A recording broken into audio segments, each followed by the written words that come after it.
Hello students, welcome to the online class on physics of solid state physics, which comes under your paper 6A in your semester 5. Now we are dealing unit 4. I am N. Chandana, assistant professor of physics from Government Degree College, Khairatabad, Hyderabad. Let us have a quick recap on the previous topics, what we all have discussed. We have discussed effect of external magnetic field on the superconducting material, right? Superconducting material. And we have obtained the critical magnetic field Hc, absolute temperature 0 Kelvin, Hc of 0, and also Hc of T at temperature T is the critical magnetic field. Okay, the superconducting nature of a material can be removed, eliminated. The superconducting property of material can be eliminated by applying some external magnetic field. Okay, that magnetic field, which is the minimum magnetic field which is required to remove the superconducting nature of a given material, is called critical magnetic field Hc. Okay, Hc. Now we have done Meissner effect. What does it mean?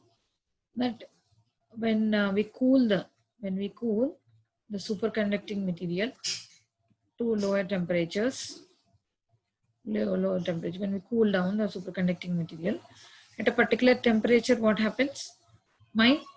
The applied magnetic field will no more passes through the material, but it gets expelled out of the material. When we cool down the superconducting material under an external magnetic field B, what happens? Before cooling, this is the case. But after cooling, what happens? The magnetic field at after a particular temperature, the magnetic field gets expelled out of this superconducting material. What is this called? The magnetic field won't be passing through this material. This is called magnetic Meissner effect. This is called Meissner effect. Okay. Now, what is the critical current? The critical current IC or critical current density JC will be there, above which there is no superconducting nature of the material. That below current, this conductive, below this we have superconducting nature of the material. Okay, we have done some problems also on the formula relating Hc of T and Hc at 0 Kelvin temperature, and this is a T Kelvin temperature.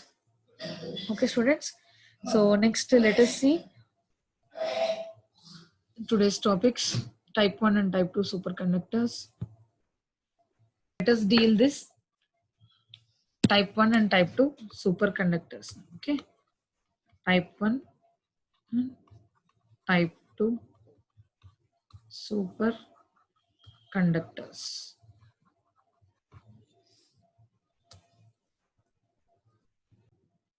Let us go for type 1 and type 2 superconductors. So what are type 1 and type 2 superconductors? Let me see.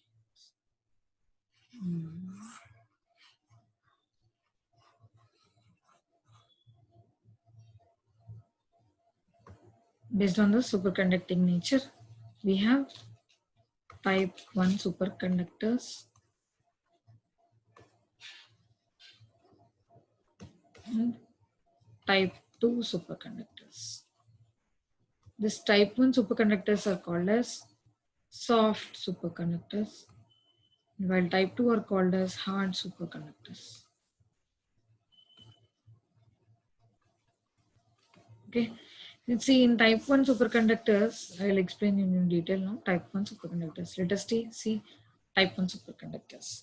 So these are also superconducting materials, but the magnetization will be maximum to some extent of external magnetic field, applied magnetic field Hc. The intensity of magnetization or the magnetization properties will increase gradually and will reach it, but suddenly it drops to 0 at a particular applied magnetic field Hc.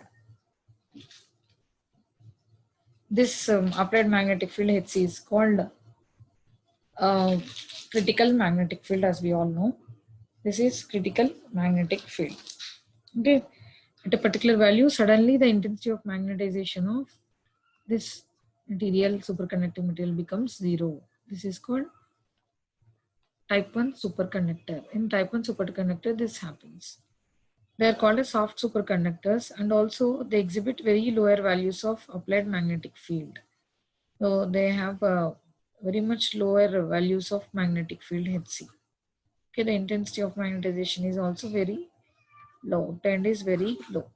Okay, uh, hence they are called as soft superconducting materials. So entirely all this area will be superconducting state. This entire area will be superconducting state. Well, above this critical field, what do we have? We have normal state of the material. Normal state. The material behaves in a normal manner. Below this critical field, we have superconducting state of the material. Now, this is regarding type 1 superconductors. Okay. Exam here below Hc, like below Hc, it's a superconducting material, means it is perfect diamagnetic. It is perfectly diamagnetic. Okay. But when above this critical magnetic field, suddenly the magnetization drops to 0, no? So immediately it transforms to normal material. It no more exhibits superconducting material. That means the resistance increase.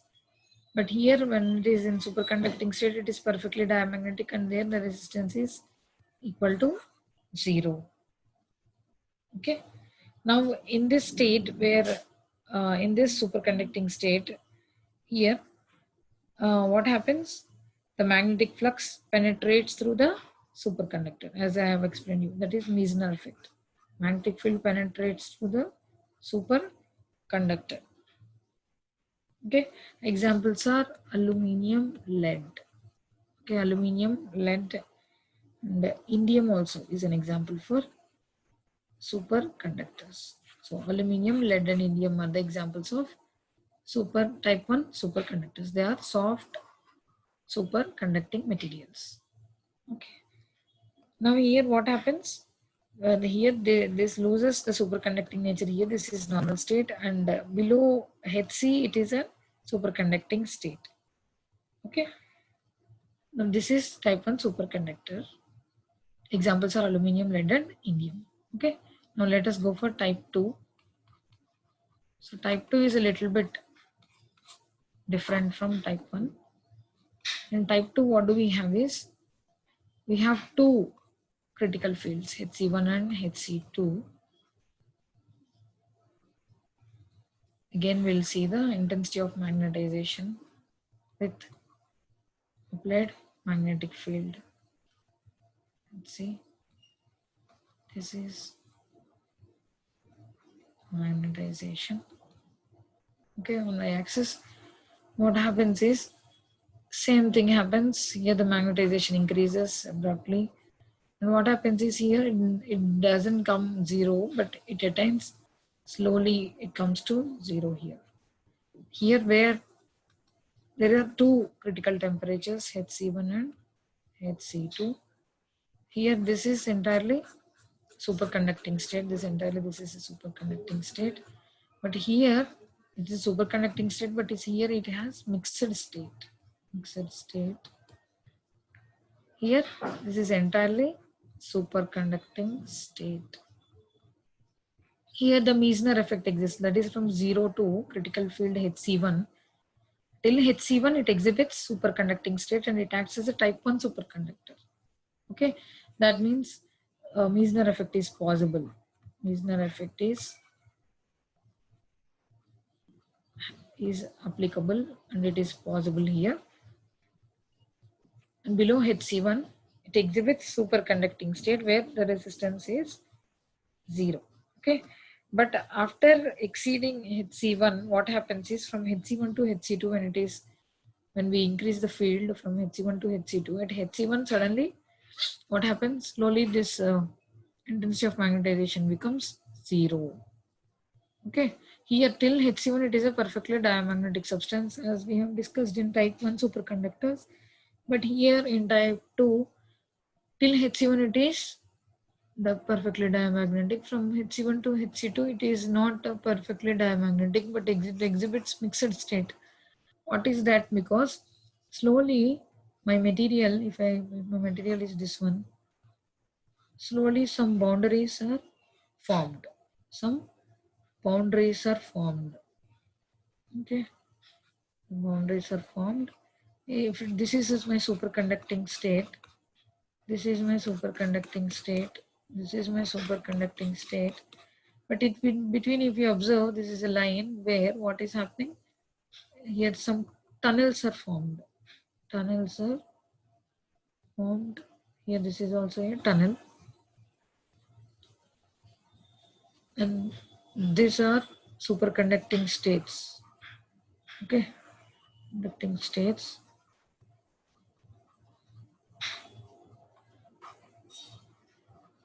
What happens? These tunnels are formed here. From Hc1 to Hc2, these things happen.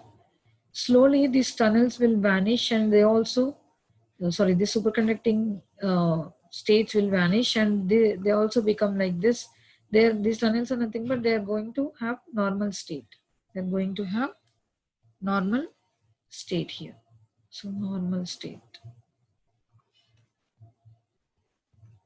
Okay. After increase from Hc1 to Hc2, when we are about to reach Hc2, what happens? All the superconducting properties where they are exhibiting in these three regions, they will mix up with this tunneling state, and finally only the normal state of the material becomes will become the our material will become into the normal state, that exhibits that the resistance slowly gets increased. It is 0 at Hc1, but it slowly get increased till Hc2, and then our substance may become into normal state. Here it is in superconducting state, here below Hc2, and from Hc1 to Hc2 it is in mixed state. Okay. One more thing we can tell is that here also in superconducting material it has resistance property 0. Okay, these small channels are there, no, where the normal state material is get happened. Where what happens? Where what happens? There will be a penetration of magnetic field from here to here in this fashion. It's a normal state, no? But here in superconducting material, the magnetic field will be expelled out, right? There won't be any passage of magnetic field through the superconducting material. But once when we increase the magnetic field from Hc1 to Hc2, then these superconducting states also will become into regions, will mix up with this tunnels, that is normal state. And then what happens? The entire field can be penetrated through this material. That is, there is no Meissner effect. There is no Meissner effect. Okay. So we have two critical fields, Hc1 and Hc2.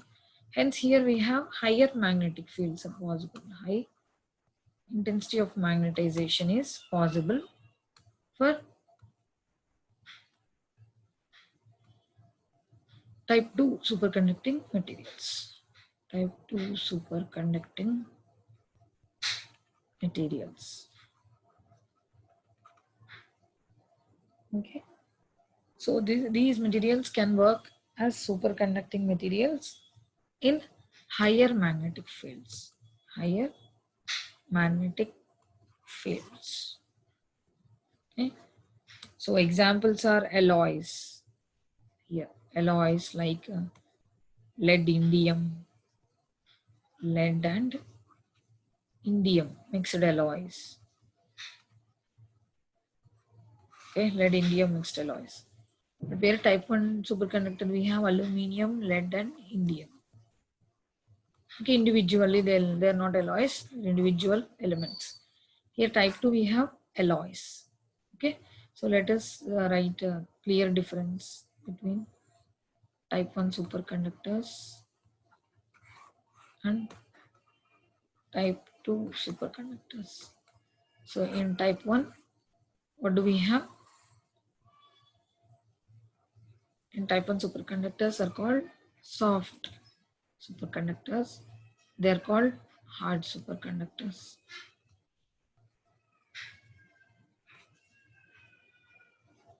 Here they exhibit complete Meissner effect, right? Complete Meissner effect. Here they exhibit partially till TC1, right? HC1. Till HC1 they exhibit, and then there will be a slow penetration of magnetic field inside. This is HC1 and this is HC2. So till here we have Meissner effect. Like below HC1 we have Meissner effect. Greater than HC1 we don't have Meissner effect. Then one more thing is the same thing we can say above HC1 it here above HC1 it becomes like HC1 or critical field, it becomes a normal state. But here above HC2 critical temperature, critical magnetic field, it becomes a into normal state. Here I told you the critical field is very low, and here it is very large. The critical field is HC2, very large, and it is approximately 100 times that of HC in type 1. Okay, type 1. Now here aluminium, gallium, and also I told you indium, okay, and lead. The examples of type 1. Here the alloys of lead and indium. Lead and indium. Okay, so this is the primary differences between type 1 and type 2 semiconductor superconductors. So you have to understand the superconductivity, you have to understand the Meissner effect and zero resistance phenomena. Hence, you can easily understand this type 1 superconductors and type 2 superconductors. In exam also, you have to write down all these things. Okay, let us go for BCS theory. Let us see the BCS theory. Superconductivity. What is BCS theory? It is nothing but in 1957, three scientists have come up. They are Bardeen, Cooper, and Schrieffer. Bardeen, Cooper, and Schrieffer have come up with theory in order to explain the phenomena of superconductivity. Why a material behaves as a superconductor below a particular temperature and also below particular field and also below particular current density. Okay, so this was explained in 1957 by Bardeen, Cooper, and Schrieffer, three scientists. That theory is known as BCS theory. So what does the theory deals is this entire theory is based on concept of Cooper pairs. Cooper pairs. Cooper pairs. So what did they explain is, you know that what do you know in a conductor? In a conductor what happens? I told you before also. In a conductor what happens? The conducting electrons will interact with lattice ions. Okay, with lattice ions, and what they happens? And it generates resistance. Generates resistance in the material. Okay, resistance in the metal or material. If I take a metal, then the conducting electrons will interact with the lattice ions of the substance and they develop resistance in the metal. Okay, that is the reason the conductors have resistance when we increase the temperature. Now, but in superconducting materials, what is happening is these electron will get attracted to the lattice ions here, lattice ions, and then what happens is there will be a vibration created between this electron and the lattice ion. If you suppose one electron here sitting, and there is my electron vector is k bar, then which gives a momentum to a lattice ion here. Lattice ion here, which creates a vibration in this way, and hence my electron loses the momentum q. That is the reason my vector will become k minus q. And the electron gains the moment, the lattice ion gains the momentum. What is with momentum? Q it travels, right? Now this mechanical vibration will be again interacts with one more electron in the other way. That is the electron which is with K1 plus and which absorbs this vibration from the mechanical vibration and gains the momentum, that is K1 plus Q. So this pair is said to be Cooper pair. That means there is an exchange of vibration between K1 and this electron, two electrons here. This is first electron and this is second electron. What is this exchange of vibrations or exchange of this mechanical vibrations called? They are termed as phonon. Phonon, that is not photon, but this is called phonons. Okay, so this process is called electron lattice electron interaction. So electron is interacting with lattice, and again this is interacting with the electron. So there will be a increase in kinetic energy of the secondary this electron pair. Okay, so this is called phonon field. Phonon field. Phonon. F-P-H-O-N-O-N, phonon field. Okay, so again I'll explain you.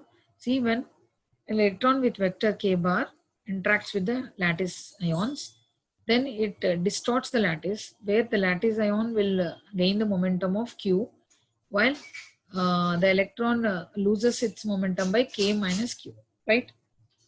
Okay, now this the phonon of wave vector emitted will interact with the electron, neighboring electron, okay, which is of k1, which absorbs this momentum q and becomes k1 plus q. Okay, now what's happening? There is a interaction between these two electrons, like they are now bonded together, similar to that of bonding together with the phonon field. This is called phonon field. That is the reason these pairs are formed. Cooper pairs are formed between electron and in between there will be a phonon field.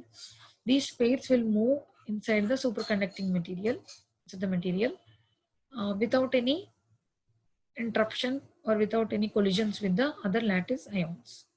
Okay, so hence what happens? The conductivity is higher.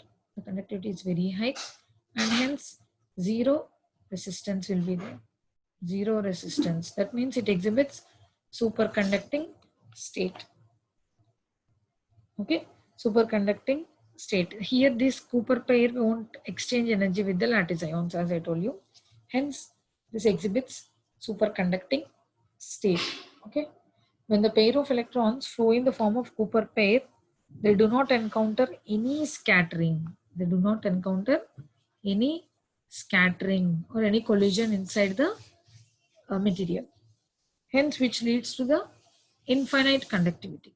Infinite conductivity. Infinite conductivity. That means zero resistance, because conductivity is inversely proportional. Conductivity is equal to 1 by resistance. Conductance. So conductivity increases, then resistance becomes zero. Infinite conductivity means resistance is zero. This leads to superconducting nature of the material. This was explained by Bardeen, Cooper and Schrieffer in 1957. Okay. Now we can easily compare this with our we can easily understand, no, when we compare with the normal conductor and when superconductor, what is the difference between them. Here the electrons collide with the lattice ions, they create resistance when the temperature gets increased, right? But here in superconducting material, what happens? Cooper pairs, there won't be any resistance. They'll move from one point to another point as a pair of electrons exchanging phonon field between them, exchanging phonon field between themselves. This results in superconducting state of the material. Okay, this was explained by Bardeen, Cooper and Schrieffer, 1957. They form Cooper pairs. You have to understand this. Okay. Thank you, students, for your patient listening. Let me share the PPT.